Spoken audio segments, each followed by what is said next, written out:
ನಮಸ್ಕಾರ, ಟೆಕ್ ಟೇಲ್ಸ್ಗೆ ಸ್ವಾಗತ. ಈ ಹಾಗೆ ಇರುತ್ತೆ ಇವತ್ತಿನ ಪ್ರಧಾನ ಸಮಾಚಾರ.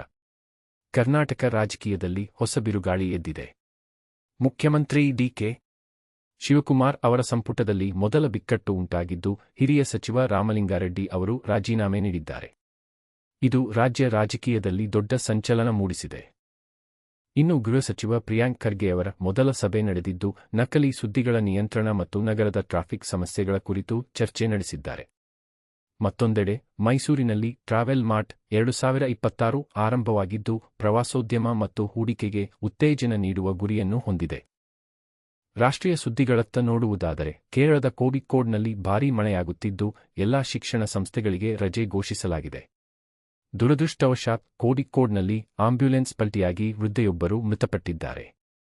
ಇತ್ತ ರಾಜ್ಯದಲ್ಲಿ ನೀಲಗಿರಿ ತಾಹರ್ ಪ್ರಾಣಿಗಳ ಸಂಖ್ಯೆ 364ಕ್ಕೆ ಏರಿಕೆಯಾಗಿದೆ ಎಂಬ ಸಂತಸದ ಸುದ್ದಿ ವರದಿಯಾಗಿದೆ. ಅಂತಾರಾಷ್ಟ್ರೀಯ ಮಟ್ಟದಲ್ಲಿ ರಷ್ಯಾ ಉಕ್ರೇನ್ ಯುದ್ಧ ಮುಂದುವರಿದಿದ್ದು, ಉಕ್ರೇನ್ ಅಧ್ಯಕ್ಷರೊಂದಿಗೆ ಮಾತುಕತೆಗೆ ಯಾವುದೇ ಅರ್ಥವಿಲ್ಲ ಎಂದು ಪುಟಿನ್ ಸ್ಪಷ್ಟಪಡಿಸಿದ್ದಾರೆ. ಅಮೆರಿಕದಲ್ಲಿ ವಿಂಡ್ ಎನರ್ಜಿ ಯೋಜನೆಗಳ ರದ್ದತಿಯಿಂದಾಗಿ ದೊಡ್ಡ ಮಟ್ಟದ ವ್ಯಾವಹಾರಿಕ ಬಿಕ್ಕಟ್ಟು ಉಂಟಾಗಿದೆ. ಜೊತೆಗೆ ಕಾಂಗೋದ ಗಾಯಕ ಪಾಲಿ ಇಪುಪಾ ಅವರಿಗೆ ಪ್ರತಿಷ್ಠಿತ ಗೌರವ ಲಭಿಸಿದೆ.